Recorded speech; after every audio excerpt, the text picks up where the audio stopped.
Honorable Minister for Information, the Honorable Kojo Oppong Nkrumah, issued a statement upon my arrival with my colleagues from Dubai. And he stated the facts. Now, these are the facts. When we got there, we actually interacted with quite a number of state institutions, and for security reasons, I'm unable to disclose that. We interacted with quite a number of state institutions, and at the end of the day, we interacted with NAM1 as a delegation, and we had all the pieces of information from him and from the other side. And quite clearly, I have said it time and again, that if he gets good lawyers, he could walk from Dubai and perhaps come back to Ghana to answer for whatever he's supposed to answer. Is government keeping tabs on this case in Dubai? Because the reason I'm saying he could walk is that that agreement leading to his arrest is not party to it. So is he still in custody in Dubai? He's not party to that agreement. Yes, he's at the Al-Basha police station. Al-Basha police station? Yes, he's in custody there. There was an announcement of the trial to happen on the 2nd of February. We were told that was a weekend, it didn't happen. What's the update on the trial, as you know it? The truth of the matter is that after we left and got back here, it is the embassy and the consulate that are following up on our behalf. And have they given you any update? Update us. Update? They haven't given us any update as we speak. 19 days after the date? They have done some follow-ups. And we will be briefing the media as when information is available. Okay, but what information do you have now? The consulate, I'm sure, keep tabs with government by extension. Let me tell you the long and short of the story. And I'm telling you from what happened in Dubai, not what somebody told me. Yes. Truth is that there was this Italian living in Dubai who is engaged in the gold business and who had previously been dealing with NAM1 on gold issues. He buys from NAM1 and pays later millions of dollars. Now, at a point in time, NAM1 was unable to deliver, and there was an altercation between the two parties. As a result, a certain Ade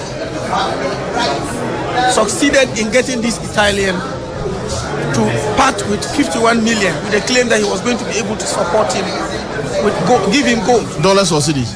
$51 million. Okay. Okay. Now, when he parted with this, they said Ade and other accomplices.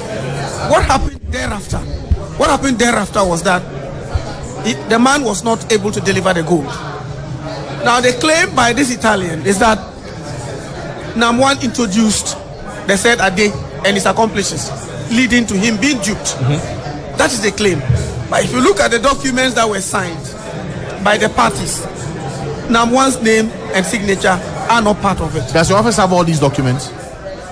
I'm talking about the agreement between the parties. I get that, but I'm saying for your office, since he's someone you require in the country to help with investigations, does your office have all these documents? No, the fact of the matter is that when I was in Dubai, I was privileged to have a glance over that document in the custody of NAM1. Because apparently, when the whole deal fell through, and he was also owed 28 million by the same man, he did everything possible to get his money, and the money was not given to him. So the man eventually invited him to Dubai to come over and be paid. And it was when he got there that he was arrested. So he had all his documents, which he has subsequently supplied to his lawyers in Dubai. Okay. And all that. You did say that if his lawyers are smart, he could be let off the hook in the case. Not smart. If his lawyers are serious. Otherwise, if you use smart, that's derogatory. Okay. If they are serious people, once he was not party to the contract, leading to whatever losses were occasioned to the complainant in this matter, once he was not party to it, you cannot hold him liable or guilty of any offense. But the connection there is that he introduced the people who duped the said complainant. Okay. So I'm saying that if his lawyers present their case well, as he actually narrated and adumbrated his story, he will get acquittal. And if he gets acquittal, he's entitled to recovery of cash, a sum of 28 million from the other side. Okay, so when your team went to see NAM1, did you take pictures with him as evidence? Because there are some who, and hosting the show for a number of months now, there are some who say that Where is the evidence that there was any such meeting between the delegation and Nana Appiah-Mensah? The evidence is our conscience.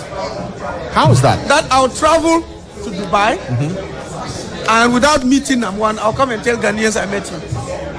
You couldn't take a picture with him? Then I'm not even supposed to be in the office of Deputy Attorney General 30 minutes after that.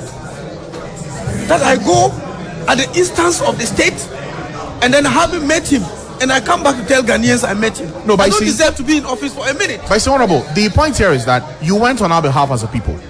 The evidence that I'm asking about is what you show to all of us beyond the conscience that he's indeed in Dubai. Allowed to go into the cells where they brought him out of the cells and we met at the commander's office to take pictures there. I'm not allowed to do that. So how could I have taken pictures at a security location where you're not allowed to take pictures just because I wanted evidence? How could I have done that? In any case, the young man is there. He's not going to be there forever. When he's released, he will tell you whether or not we met him. No, I can tell you that we met him in the commander's office at Al-Basha. After we had met the IGP of Dubai in his office, he facilitated everything with their Interpol. In fact, I can tell you with all authority that we served the nation to the best of our capacity. And we did our best. But and the conclusion was that, look, it's a private matter. The crime he committed in Dubai was not against the state. It was against an individual. A conviction will give him a 2-year jail. And if he's unable to pay, he gets another 3 years, a maximum of 5 years. He walks. With the understanding of the judicial system, how soon will this matter be dealt with so we can bring him back and aid your team with actually, their judicial system is a little bit faster than our own.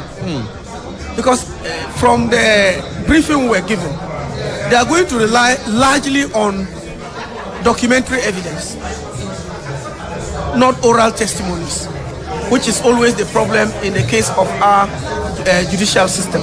So once the documents are presented and then the lawyers speak to those documents, the judge will arrive at a conclusion in one way or the other, and the matter is resolved. If he's acquitted, of course, we know what we have put in place to ensure that he returns here. If he's also convicted, he serves his sentence. After that, he's repatriated to Ghana.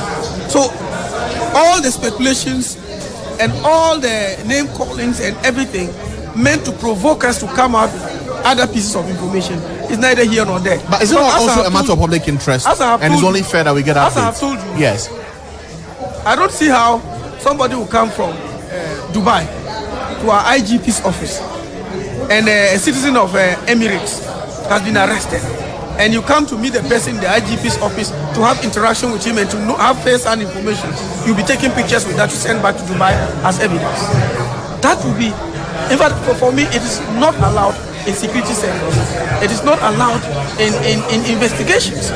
So, take my word that we met him at the Al-Basha police station, and we did all the discussions supported by Ghana's officials at the consulate in Dubai and our ambassador living in Abu Dhabi. Okay, we did. Today's 21st February 2019. We are in a new year. The budget cycle has begun. Has the allocation to the special prosecutor been made ready to him? The one. Honorable Minister.